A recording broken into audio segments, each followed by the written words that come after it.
In the annals of naval combat, there are some battles that echo with a finality that shapes the course of history. On the 25th of October, year 1944, off the coast of the Philippines, it did. A battle of steel, fire, and fate that became forever legendary as the last battleship duel. A night when two monolithic Japanese leviathans, the Fusō and the Yamashiro, sank in a fiery dance with the Pacific, and with it closed an era of naval supremacy. This is a story of two ancient titans who embarked on the greatest storm of history. These were the Fusō and Yamashiro, two Imperial Japanese Navy battleships, commissioned in the shadow of World War I. With a standard displacement of over 21,000 tons, supported by a powerful battery of 12 14-inch guns and 6 twin turrets, they were once symbols of Japanese naval power. Their distinctive pagoda masts, the result of far-reaching modifications, made them instantly recognizable. But by year 1944, all that had changed. The aircraft carrier, not the battleship, now ruled the waves.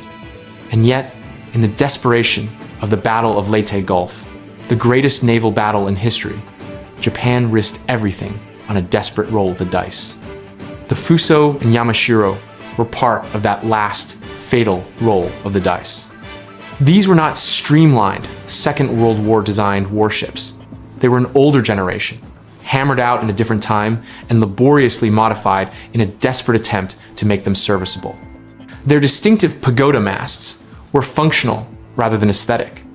They were a clumsy Frankenstein's monster of steel and platforms, haphazardly piled upon one another to hold every spare piece of new fire control equipment, rangefinder, and optical instrument that they could cram inside them. But for all their modernization, however, the Fusō and Yamashiro remained fatally flawed. They were slow. Their armor, improved though it was, could not withstand the stripping firepower of a post-Jutland battleship. Their technology, superior as it was to what they started with, still lagged behind the advanced radar and fire control capabilities of the American fleet. Throughout most of the war, these old ships were relegated to training duties in the peaceful waters of the inland sea, much like an old, dignified warhorse retired to pasture.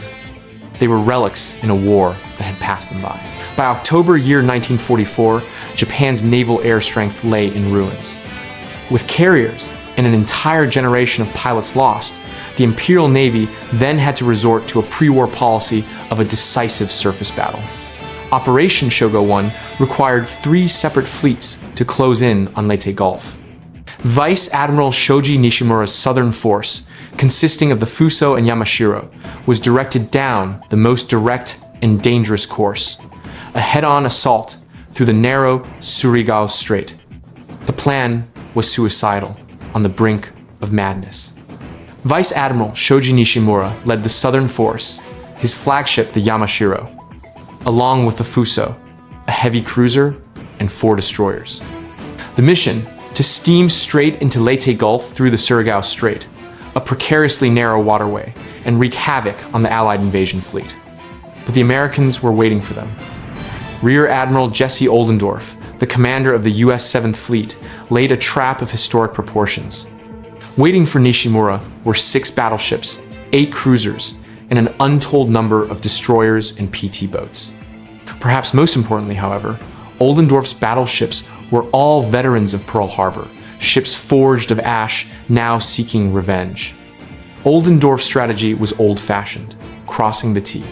His line of battle would be drawn across the mouth of the strait so that all their heavy guns could bear on the Japanese column as it steamed blindly into the trap. It was a virtually medieval deployment, realized with 20th century firepower.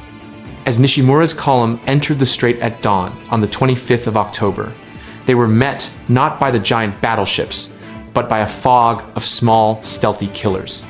First came American PT boats that launched torpedoes, swarming around the Japanese column like enraged hornets. Then came the destroyers.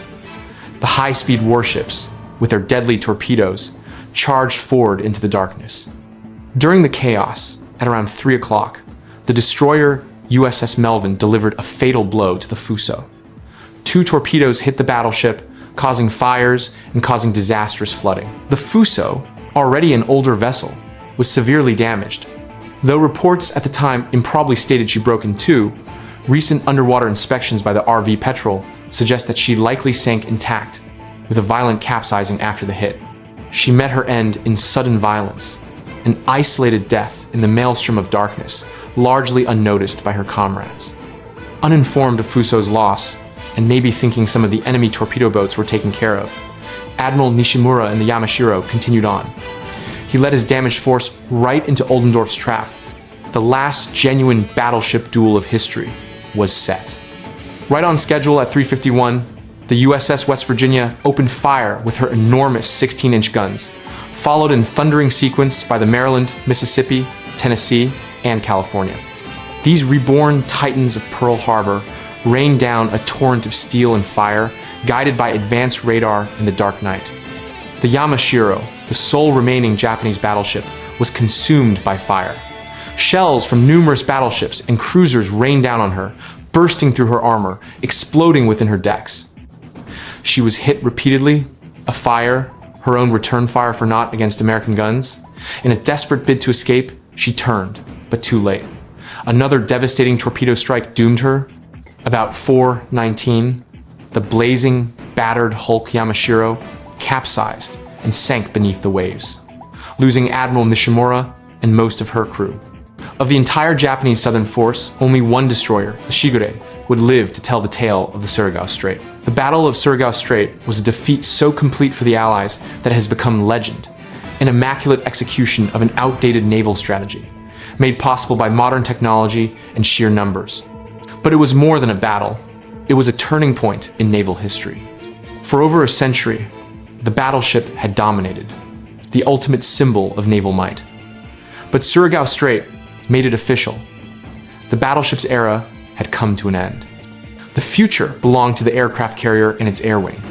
The loss of Fusō and Yamashiro was not just a military defeat for the Japanese, it was also a great moment in history.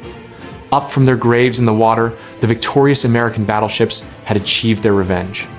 But as they did, they had fought out the last true surface battleship duel in history. The era of the battleship, as the ultimate instrument of naval war, was over. The aircraft carrier and its distant flight had the future. The sinking of Fusō and Yamashiro at the Battle of Surigao Strait is a nostalgic reminder of that fact. They were two aging, proud warriors, fighting a new type of war with outdated machinery. Their final valiant defense was not a victory, but an end, tragic as it was, to an incredible time of sea fighting. The final duel of the giants, waged in a storm of shells and the cold glare of a new technology. And when they sank, the new age of war's history was established, and the age of the battleship lay at the bottom of the ocean with them. Thank you for watching with us as we sail through naval history. If you like this documentary, please hit the like button, share it with your fellow history enthusiasts, and subscribe to the channel for more adventures through time. We'll see you in the next one.